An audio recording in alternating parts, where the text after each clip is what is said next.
Hola, and welcome to Word to Your Mama. Word to Your Mama is a podcast about the life of a Latina creative, that's me, and the lives of my amazing multicultural tribe. A celebration of shared experiences navigating this dynamic world. There will be special guests, mad laughs, and absolutely no BS. Segments by the Supernatural Bear. That's my little man. He's 10 going on 40 because he's an old soul. But other than that, this podcast will be explicit. Please believe it. Now, why do I have a wide range of peeps on here? It's because I come from the music, art, and Web3 industries. Word to Your Mama comes out every Monday. Welcome to episode 122. Today we have Linda Garcia. She is founder of In Luz We Trust. She's a Latina financial educator, and it was great to have someone on here that really spoke to me on so many different levels. And one of the main ones is, I'm a creative and I don't just stick to one lane, and I've done so many things. That's why I've lived so many different lives, and that's why you guys get this, quality level of guests, Academy Award winners, Emmy Award winners, activists and all kinds of things. Because I love so many, I have so many interests. And one thing that I kind of struggled with, because I started at a certain time, was being myself and being true to myself, but still being in these spaces and taking up these spaces. Well, Linda Garcia, she's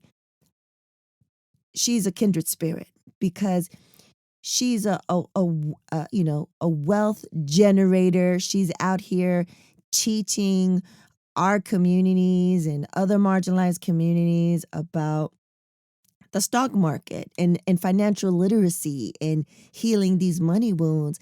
But one thing that we talk about in the episode is that she doesn't compromise who she is. She's in these white male-dominated spaces, but she's like, you know what? This is me. Hip hop informs what I do. I'm not going to assimilate. I'm not going to make it so that you feel comfortable to allow me to be in this space. Nah. And I love that about her.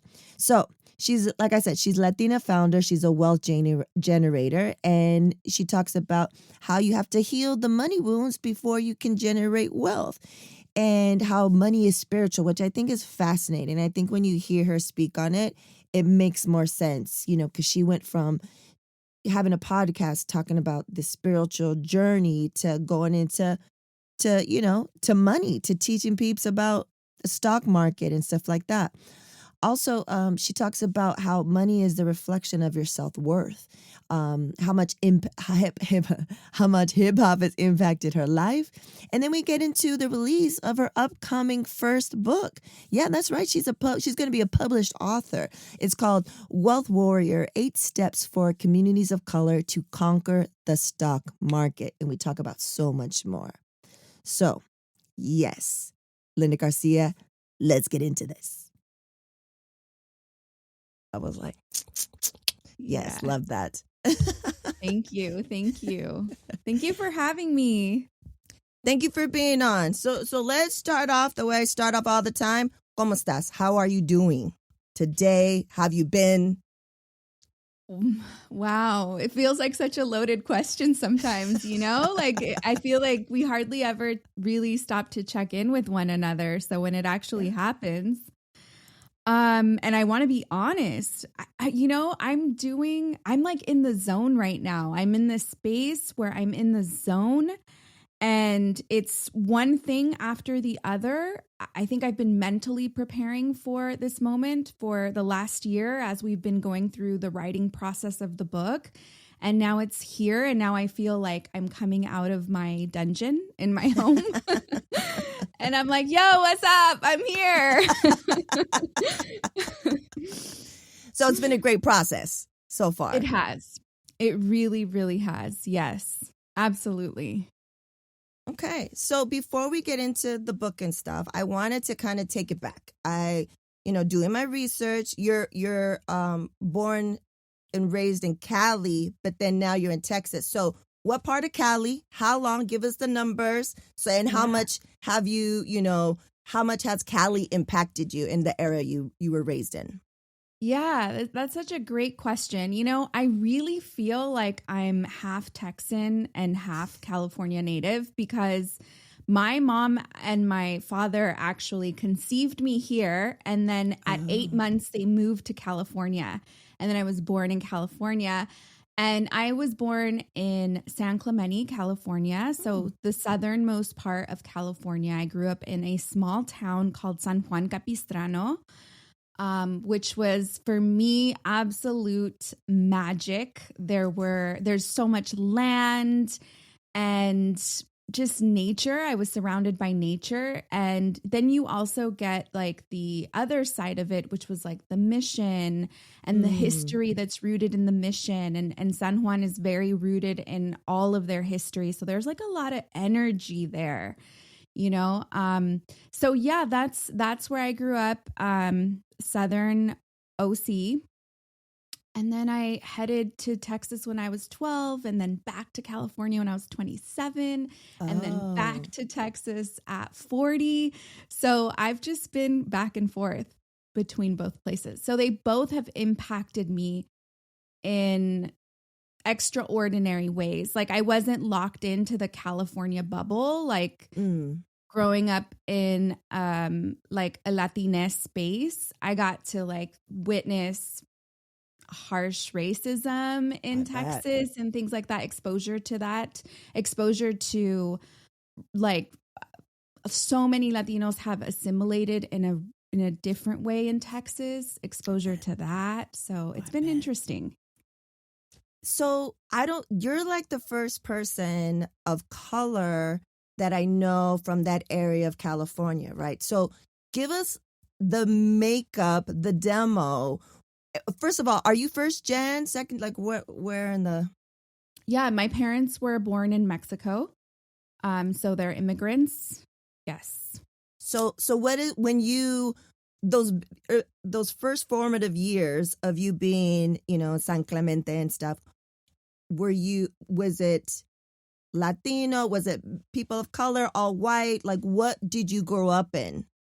Yeah. So in my early years, I knew of one other Latina girl who her parents were my parents' friends as well. So we were surrounded by nothing but white folks.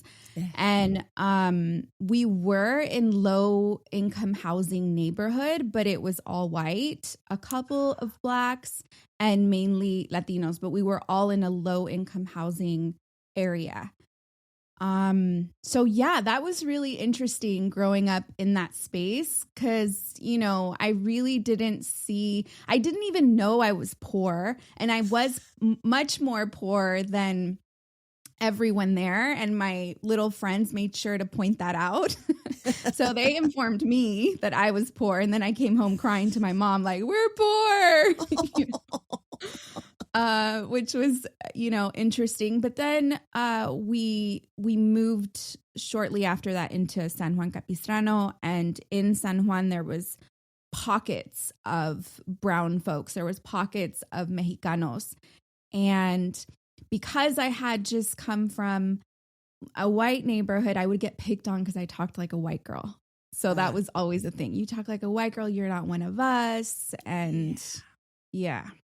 So that made an impact, I'm sure. Like what a like a mind fuck, like being Latina, being, you know, lower income, like socioeconomical level, but being surrounded by other whites in that same, like that's so fascinating to me, you know?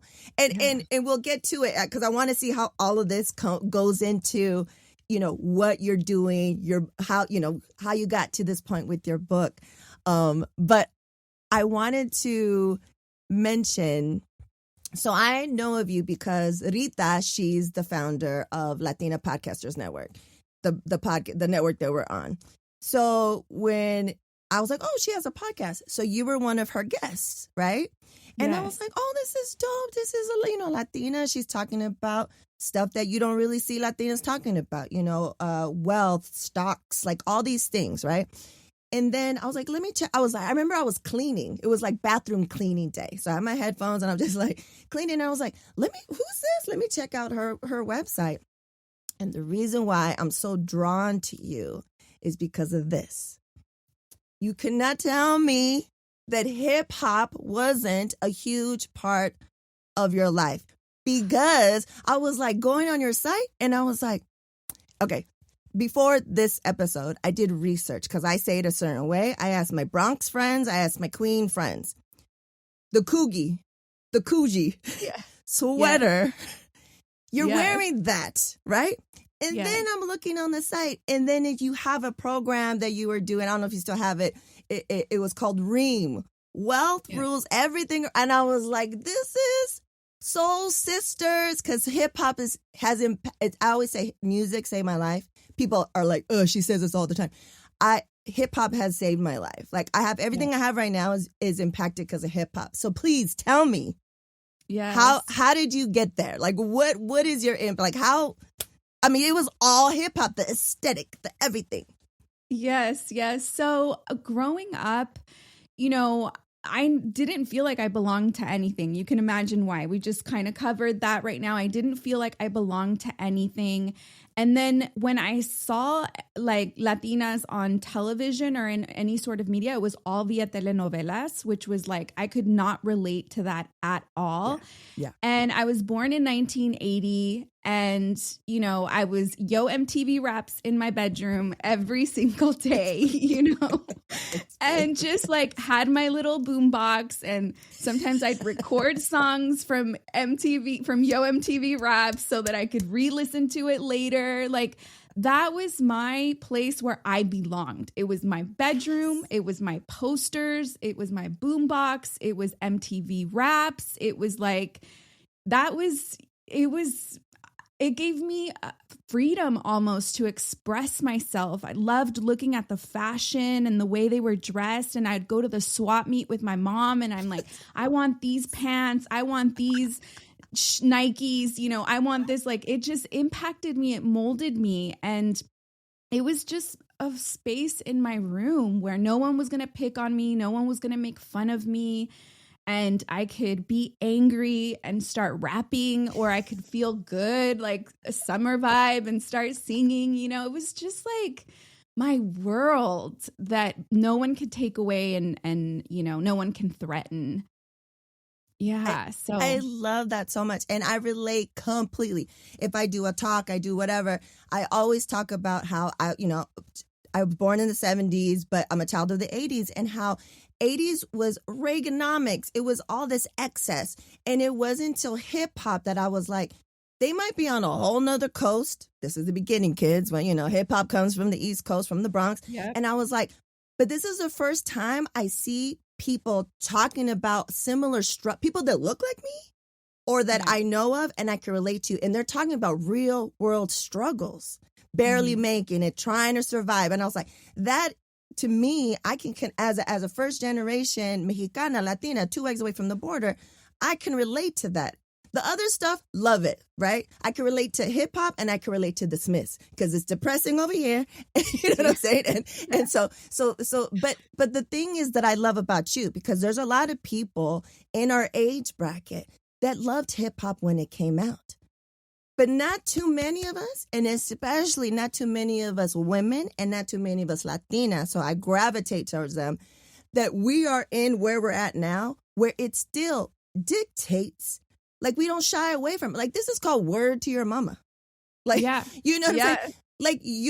Like there's always, we evolve and we elevate, but it always informs us somehow, some way. And I feel like you're the same, because I mean, look at your background, your physical background. And then, and I love that because, I've had people on here, we all come from entertainment and we all kind of started in hip hop, and everyone's in different places, winning Academy Awards, Emmy winners, But we all come from this place of hip hop, and we say that we're not fair weather fans. Hip hop has been there for us. We have never abandoned it. You know what I'm saying? It's always, and so I love that about you, because, especially as we get into, what you do, more about what you do in your book, you're in a certain area, right? Most people of color don't even enter, let alone Latinas.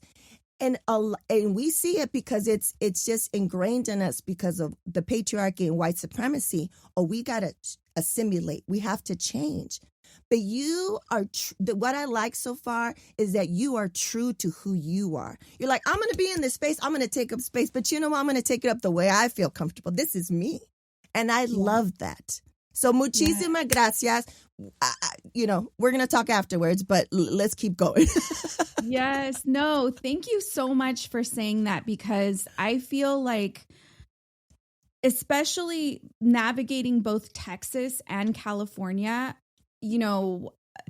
Texas most especially, where you have to assimilate. Like, you cannot enter corporate anything here in Texas if you're not assimilated. Like, you will be frowned upon. And I think that's one of the reasons why I left Texas in pursuit of my dreams, to move back to California, to just be with myself and who I am at the core. And so I'm proud to be back in Texas again, and unapologetically myself. Fuck you and your assimilation. This is who I am. This is what I listen to, and this is how I communicate.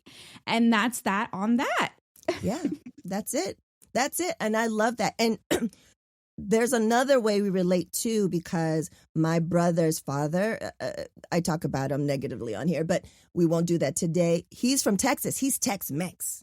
And every summer we would take the drive from San Diego to Texas, New Braunfels, Texas.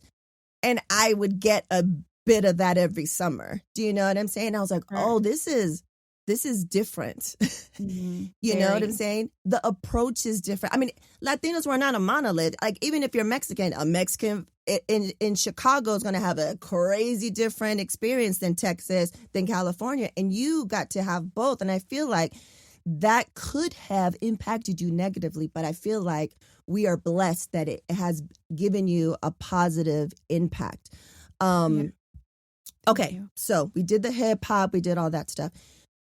I listened to, we have another friend in common, the beautiful, wonderful light that is Yvonne Hernandez from Decide Balance. Yes. We were both part of her summit that she had last year for the Mamas, Mindfulness Summit, which is a beautiful thing. And we met because for a year we were part of the Inspired Action Tribe, right? So, she was like, I was like telling her, oh, I'm going to, interview, I'm going to have a convo with your friend, da, da, da, da. And she was like, oh, she told me about, they used to have another podcast and what you used to do and stuff like that. So I went and I listened to the July 2020 episode of Let There Be Loose. Mm-hmm. And I'm so happy I did, because I feel that was a huge transition for you. Mm-hmm. And I wanted to find out, I'll have a link in the show notes so you guys can listen, because I think it's very interesting of how did you go from like a spiritual situation of what you were putting out and what you were giving, the value you were giving to the community, to financial. And one of the things that really stuck out when I was looking at your site is you said part of your investment journey should involve healing. Right. And I was like, yes, because of especially Black and brown communities. Like, what is our relationship? We did an exercise with the wonderful Wendy Amara, and she was just like, just break down, just be honest. What was your relationship as a child with money? What was your parents' relationship to money? And then you start seeing like, oh, shit. That's why I am the way I am. Like, even if we've broken through, you and I, we're founders, we're entrepreneurs. I'm still trying to unpack this shit of how I see money, the scarcity, the survival. So please give us a little bit of, how did you go from the spiritual to financial, and how important is this healing that we need to do?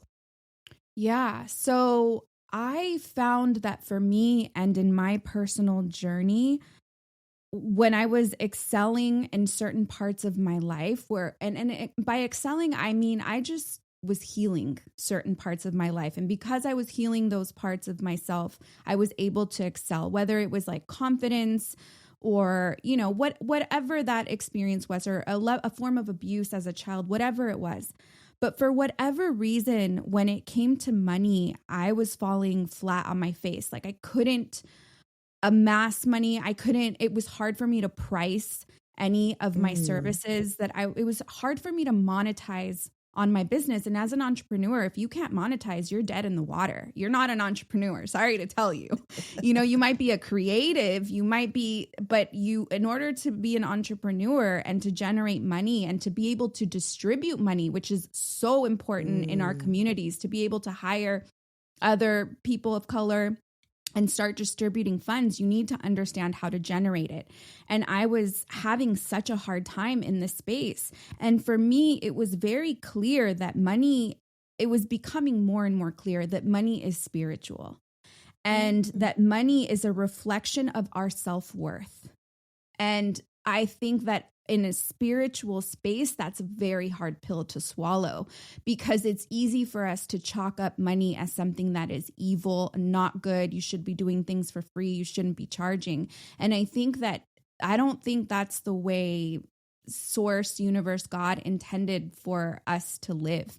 I don't think that the immigrant experience is like the holy experience. I think that immigrants have been taken advantage of. I think there's forms of abuse. And for us to carry that energy forward and think that by being that type of humilde or that type of humble that we're doing a service, we're actually doing a disservice. It's why we are in constant need in our communities for resources, because we can't afford the resources as a community as a whole.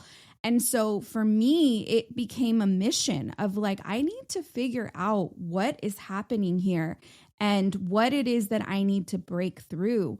And then if I get this figured out and ironed out for myself, then hopefully there's something I can bring back to the community and share on what I've learned. And so I had to unapologetically make that shift, and I had to make that shift publicly. And it was extremely scary for me because I was worried that my ego, there's a part of me that's worried like my community is going to hate me or they're not going to, transition with me. They're not going to understand me. They're going to think all of what I had worked for in the past was a fraud.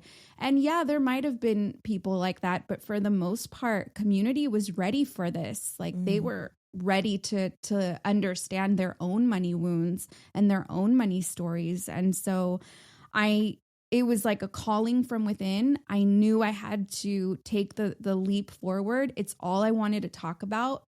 And I felt like I had talked about everything else enough, and it was out there. It was living. Anyone can listen to my past work, but it was now time for like a level up almost in our community. And I hadn't heard anybody talking about stocks specifically, and I hadn't heard anybody talking about wealth in the way that I was talking about it at the time, tied to spirituality and tied to our wounds. So I was like, all right, this space it's waiting. It's time to take up that space.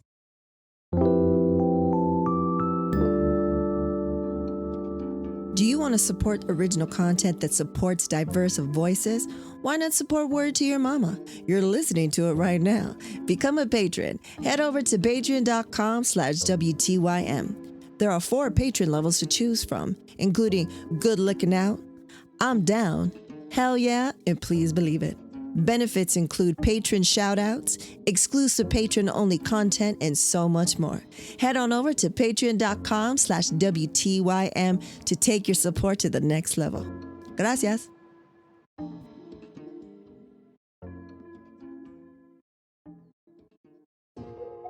Many of us have heard of the devastating passing of Hurricane Fiona through Puerto Rico, but not many of us know of ways, or better yet, trustworthy ways to help and contribute to those in need.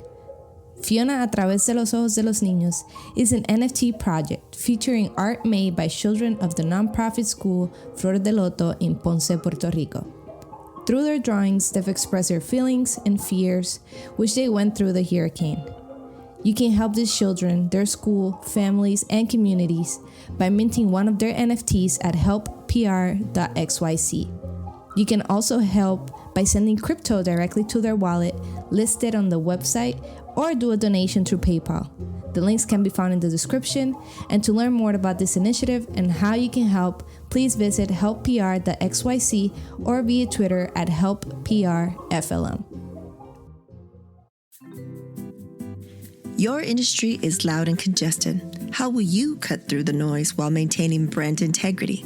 Regardless of how talented and creative your core team is, nearly all businesses need some level of support in order to communicate their message. From brand identity and graphic design to experiential and digital, let the team at Ritzy help you speak your mind and translate rough thoughts into captivating action. Visit ritzyperiwinkle.com today to schedule a no-cost 30-minute consultation to discuss the best creative strategies for your business. That's ritzyperiwinkle.com. Ritzy Periwinkle. Let's build. I love that because you know, on paper, real quick, you're just like, how did spiritual to financial? But when you listen to that episode, and I think the way you break it down, it makes sense. So let's get into something that you have coming up next month. Yeah. A baby, a birth of sorts. What is it? What's the title? And what can we expect? Yeah, absolutely. So I guess once the book is out, then I'm officially a published author, but I will be a published author of a book, my very first book, which I know will be the first of many. It is called Wealth Warrior: 8 Steps for Communities of Color to Conquer the Stock Market. And in this book, we go into dealing with our own money wounds, our own scarcity mindset. There's also hip hop in the book. So that will be present there. Yeah. And, you know, it's exciting to be able to, I think let's just be real, like just to be able to say that I'm a published author in a space that has been dominated by white old men. And here comes this, you know, Latina child of immigrants, hip hop loving woman that is sharing her perspective on it. So it's exciting. It's exciting. So when is the official date that it comes out? The official date is April 11th. It is already in pre-sale right now. So you can head over to Target.com, BarnesandNoble.com, Walmart.com, Amazon.com, and you can place your order for the book. The pre-sale does matter. It's important for us, for the publisher to know that we are interested in these types of books, and that we're going to show up and that we're going to show out. I love that. We'll definitely have a link in the show notes for that. And, you know, also in doing research, I saw, am I mistaken, but is your editor a woman of color, a Black woman? Yes. My editor is, amazing. My editor is a Black woman and my publisher is a Black woman and my agent is a Latina. And yes, like we in here in this room, the money that comes in through this office via this computer, that's my top priority is always women of color. We're making sure that that's who we're working with, where money is being funneled. And it just so happens that they align with that vision as well. And, you know, had the universe, we found each other. They were actually, my publisher and my agent were taking Wealth Rules Everything Around Me, the course that you've referenced earlier. Yeah. And they had been watching me do the course a couple of times. And then they approached me and said, we think you have a book. So it's pretty gnarly experience. That's amazing. Signs, symbols, and clues. So before we get into the questions and comments from the audience, what are some, maybe one or two, whatever you feel like, what are some typical money wounds that we have as community?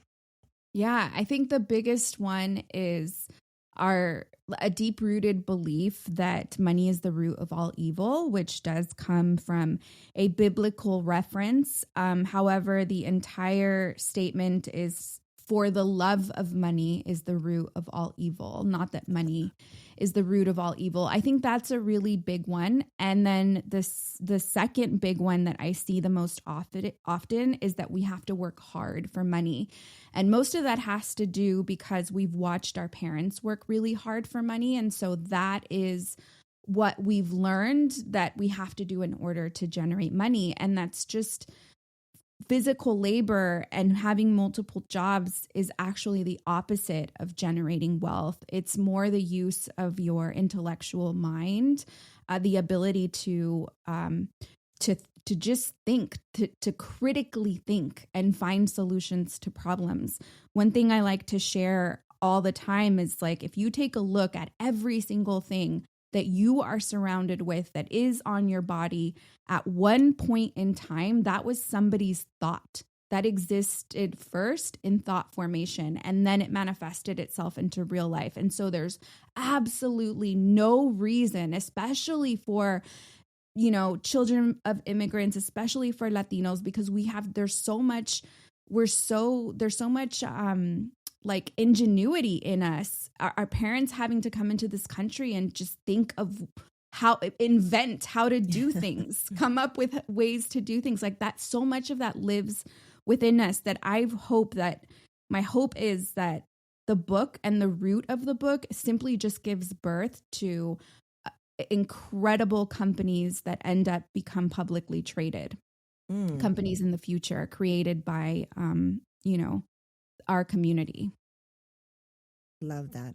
Okay, let's get into the questions and comments from the audience. First one, when it comes to financial area, I always want to ask, what's the worst advice or misinformation she's heard in regard to finances? Even better, if it was advice to a person of color that she heard. I feel like there's so much misleading advice and info around. And this is by WTYM episode 119 guest Adrian, aka Book Papi, owner of World's Borough Bookshop in Queens, New York. Awesome. Thank you for the question. This is a really good one. I think the biggest lie is that the stock market is risky, followed by you have to be wealthy to invest in the stock market. I feel like those two go hand in hand. They both gatekeep our communities from exploring that space. And that's a lie. Yes, I love that. Okay, next question. What EFTs and index funds are you interested in? And this is by WTYM episode 92 guest Lucia Diaz, an amazing illustrator and Web3 artist. So for those that don't know, an ETF is a basket of stocks. Oh, it's an ETF. Yes. So it gives you the ability, but it gets confusing. It gives you the ability to purchase a basket of stocks, which gives you direct stock exposure. I think that is a great option because you can rely on someone else's expertise to pick those stocks specifically. I'm not going to give stock picks because I'm not allowed to do that. Yes. But what I will say is that I am extremely interested in the technology sector. That's not a secret. I really think that obviously technology is the future, and that's where I set my eyes on. Sweet. Okay, next question. Oh my God. Yes, she's one of my mentors. Question. What advice do you have for a teen, young adult Latina about creating generational wealth? This question is from one of your OGs from your Let There Be Loose chapter, and now in Loose We Trust student, Yvonne Hernandez of Decide Balance, who is also a previous WTYM guest. And I love her goal of, teaching 1 million kids meditation. She's done so bilingually with the Supernatural Bear that has a section here on Word to Your Mama. So, yes. Yeah. Thank you, Yvonne. I love you. Yvonne is a hardcore OG.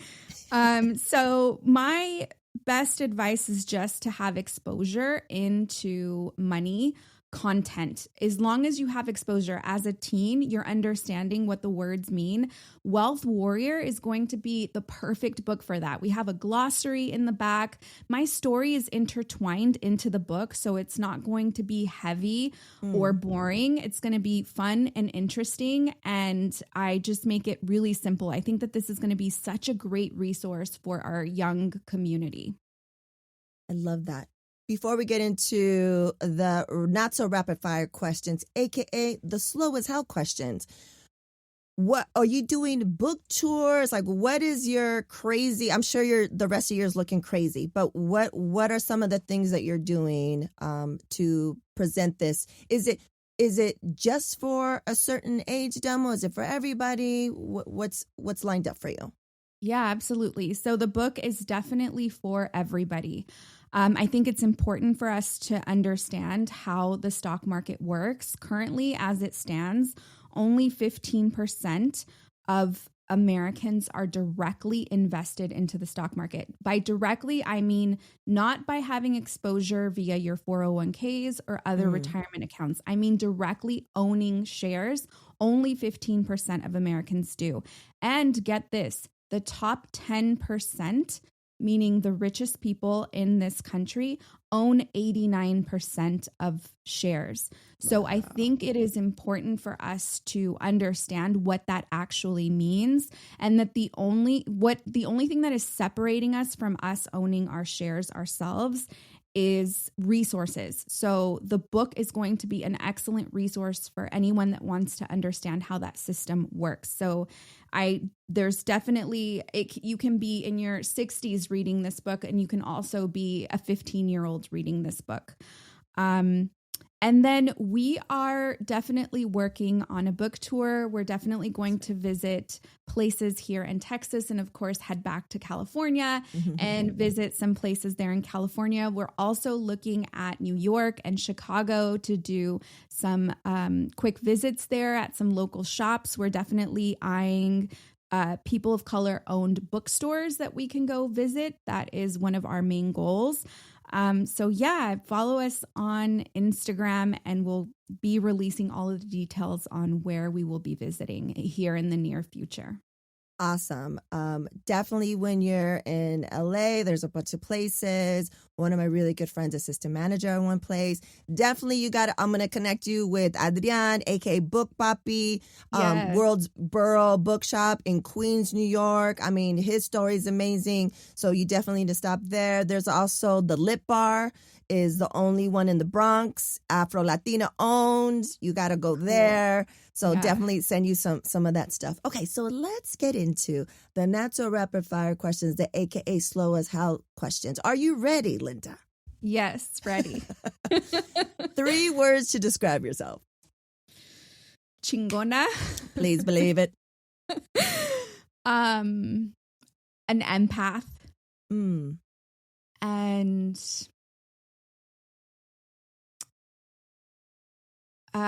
it's going to be 2 words, a critical thinker. Cool. That's amazing. Okay. What's the best piece of advice you received? Let's go with the worst piece of advice. And that's fake it till you make it. That's the worst piece of advice. So the best is don't fake it till you make it. If you don't fake it, you will make it. Yes. I love that. I love that. Okay. Next song. And this is going to be interesting. What is your go-to song to get you hyped when you need it? Oh, there's so many, but right now for me in this moment, it's Nipsey Hussle Victory Lap. Because I need that right now. I'm like, I need it. I love that. So we have a playlist where I put everyone's hype songs on. It's about cool. 4 hours long. And then whatever we put on there, I put it to the top. Nipsey, of course, has already been there, but we have everything from country to hard rock to everything. So we'll always have a link in the show notes, so you could, listen to everyone's and listen to Nipsey. Cool. I don't know if it's the same track, but Nipsey's on there for sure, definitely. Okay, final question, Linda. What will be your legacy? That I was fearless. That I did the damn thing, no matter how hard or how, I don't want to say racist, but I guess racist the space was. Like, no, if it was racist, it was racist. Yeah. Yeah. No matter how much I was deterred by invading a space, I still went for it fearlessly. I love that. I love that. So, Linda, muchísimas gracias for being on, sharing your story. I'm definitely, please, everybody just go pre-order that shit, because like she said, it does matter. We'll definitely have links. I'm going to pre-order after this. I'm excited because I didn't know that acronym was even incorrect, because I don't even know what that is. Do you know what I'm saying? So I'm excited. So because you're going to be busy with the book tour y todo eso, are you still offering, the Ream and any other stuff that, is that still available? Yeah, thank you so much for asking. Yes, we are getting ready to open up enrollment. It is a pre-recorded course that you get lifetime access to, that will be there forever, that you can always revisit. We have 2 types of courses. The fan favorite is Wealth Rules Everything Around Me. It's fast, it's hard-hitting, it's 10 hours long, so not too fast, but it moves at a fast pace. And then we have Stacks, which is much more in depth. We go into the economy, we go into different areas of growth within this system of the stock market. But yeah, we're about to open up enrollment for both of those. Thank you for asking. Awesome. So if it's a straight beginner, someone like me who has no idea of anything, Ream first, and then is there a way to do it? I think it depends a lot on your personality, more so. Like if you're, I guess, like into reading and data and research and all of that, I would say go with Stacks. And if you if you maybe are a little more impatient and you want something that's fun and fast, I'd say go with Wealth Rules Everything Around Me. Cool. Yeah. And so I'm definitely going to take one of them. I'll figure out which one. How long did it take you? Like, who was your mentor? Like, how did you get into that to learn all this stuff that you're sharing with the community? Yeah, that's a great question. So I worked at Netflix, and during my time at Netflix, I had a colleague, a white dude that was super cool, and he would always come to my cubicle and he would talk to me about owning Netflix stock. And I was so intimidated by him, and he would get on my freaking nerves, mainly because I didn't know what the hell he was talking about, and it was intimidating. And I was like, this is white boy doing at my cubicle. Like, this isn't. But he was adamant, and he would show me his portfolio and show me his growth, and was very patient. And I think he realized I was intimidated, and he would just educate me continuously. And then I decided to take the plunge, and I decided I wanted to take it upon myself to understand more what I was doing.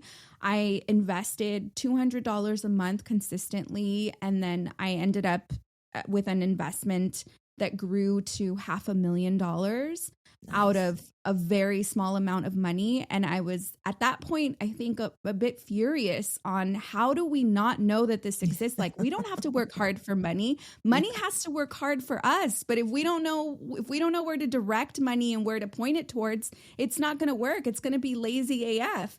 So, so I started in 2012, my education started. Oh, amazing. And so I've been teaching myself ever since. And it has been the most difficult journey to teach yourself, because you don't know, even though the internet is at our fingertips, like if you don't know what to Google. Yeah. You know what I mean? So it was time in the market, being an investor, and then reading books and putting the book down and Googling one word and then reading the rest of the sentence, Googling another word in the sentence, and till it finally came together and became like second nature to me. I love that. And so are you still in contact with Homeboy? Like, I'm not. Sepa la chingada que le pasó a ese güey. I don't know. But, I did acknowledge him in my book and I put him in. I don't know if he knows, credit where credit is due always. So, but maybe we'll reconnect at some point, but I have no idea where he is or what he's doing or if he knows that he's impacted me in this way or, That's fascinating. Well, I hope, you're on your tour and you're on TV or whatever, and he's just like, oh, shit. And then, I want to be a fly on the wall and see that moment because I know it's going to happen. But again, muchísimas gracias, Linda, for being here and just for, being another Latina that, hasn't given up on hip hop. I appreciate that so much because we're few and far between. And thank you for this. I'm excited to, really, I've been saying this for a long time. This is the year I'm going to get into this. This is the year I'm going to learn this. But I think we might be similar. If I'm going to do something, I want to do it to the best of my ability and I want to do it right. And I'm going to nerd out. Yes. I'm going to nerd out. So I know I didn't have the bandwidth, and then with the pandemic and, just so many different things of how to pivot quickly. But I think this is a sign, symbol, and clue that I need to do it. So I'm super excited to order your book, to read your book and to do the course. I mean, it's like made for me. Like it's named Reem.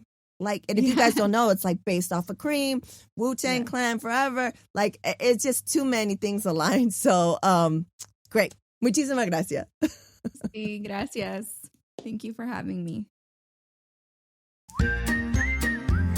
And now, introducing the Supernatural Bear Corner. Supernatural Bear. Hello everyone, it is Supernatural Bear back again with another Supernatural Bear Corner. I am really not feeling it today. I've been doing homework all day. No offense, teachers, because I know one of my teachers might be listening to this. No offense, but also offense, but at the same time, no offense. I don't know. Homework sucks. Gentlemen, ladies and gentlemen, homework sucks. It really sucks. Anyway, two things. I'm going to start off with one thing because I've had way too many takes where I forget this. It is important for our people to gain financial literacy because it's important and it's good to learn, I think. I'm not sure. I think that literacy means something like to literature, like Shakespeare. To go into Web3 or not to go into Web3? That is the question. And financial, so like make books about money from money?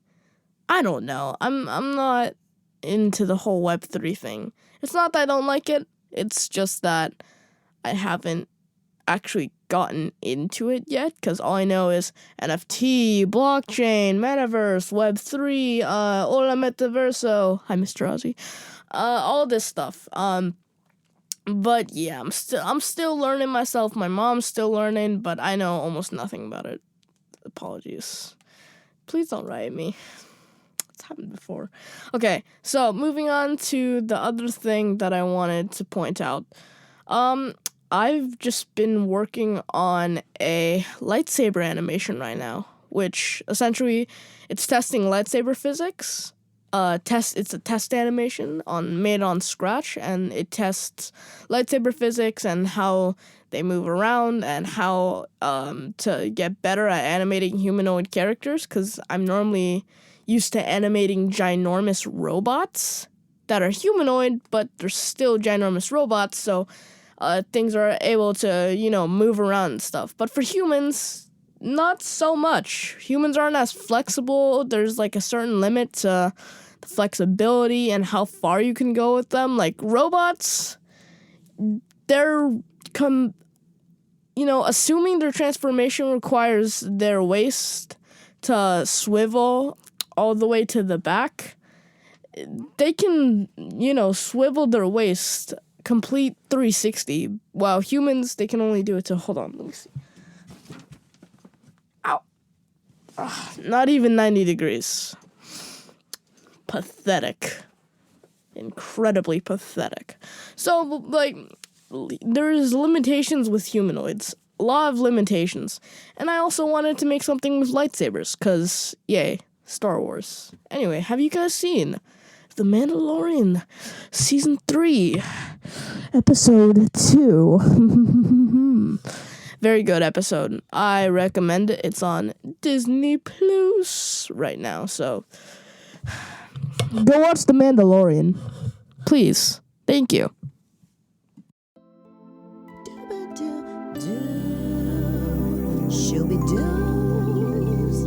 Yes. There you have it, folks. Episode 122. Linda Garcia. Right? Come on. Hip hop. I mean, it's all over. I love it. Dope. Please make sure we'll have a link in the show notes, as mentioned, to pre-order that book. You heard it. It's important for the pre-sale. So let people know people want this. Let's get her on the list. Let's get her on the bestsellers list. And I will keep you posted, because I definitely am going to do that. Get pre-order that. And then also I'm going to take one of her class. I think, I got to take Reem, Wealth Rules Everything Around Me, right? Because I want to get into this. So, I got to go with the one that's calling me. And that's the first one I saw. It appeals to me on so many levels, so I'm going to try that. Also, Supernatural Bear, if you're new here, please believe it. We have to deal with this. He's from another world. He's 10, but like I said, he's 10 going on 40. He's been here before. And if you're listening to this drops on Monday, the 13th or something like that? The 13th. Just know that this is being recorded before we bone out to TFCon, Transformers Convention in Burbank. And he doesn't know it, but he knows that Peter Cullen is going to be there. And if you know who that is, you know who that is. If you know, you know. And he doesn't know that we got him tickets, a special ticket to get a photo with the great Mr. Peter Cullen. Like, I'm going to freak out. I'm going to freak out, but I'm going to freak out for him, because we did the inception about Transformers, and then there's so many iterations. I mean, he takes Transformer classes, kids, literally takes a Transformers history from throughout the eras. And he, the student has become the master. I don't know. He always tries to quiz me. I don't know. There's so many. So many timelines and so many people and da-da-da-da. You heard how he talked about his animation for Star Wars, and now he's above and beyond Star Wars lore. Like, same thing. The student has become the master. It's amazing to watch him grow and do this and take something that you loved and take it to the next level because of the access, kids, the access that they have now. And if there's anything that he's interested in, we try to use that to help him learn in so many different ways. Since we homeschool, it's like, okay, you hate writing? Well, write about something you love. Boom.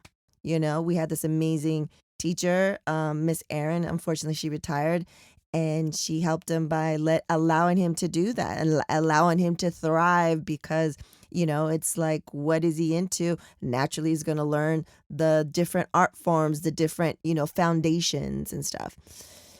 But anyways, I'm super excited to learn about the stocks from someone that's speaking my language. So I'll keep you posted on all that. And if you've taken the class, let us know. As always, muchísimas gracias for supporting this. You know what to do. You can become a patron. You can buy us a whiskey buy us a coffee. You can buy something at the store. There's plenty of things. Buy something for yourself. It's not the holidays anymore. Well, we're coming up on spring. You deserve something. Get yourself an enamel pen. Get yourself a t-shirt. Get yourself, some printables. Do all that. Everything supports this podcast and what we do to bring you diverse voices. Okie dokie smokies. And you know what? Something that is free. You know how it is. If it's free, it's me. Tell your folks, tell your peeps, tell your friends. And as always, we reap. Word to Your Mama is owned and produced by Ritzy P. Intro beat produced by Nico Beats. If you want to know more, you want to email us, you want to get the media kit, go head over to wordtoyourmama.com. Word to Your Mama is now part of the Latina Podcasters Network. And as always, Word to Your Mama is brought to you by RitzyPeriwinkle.com.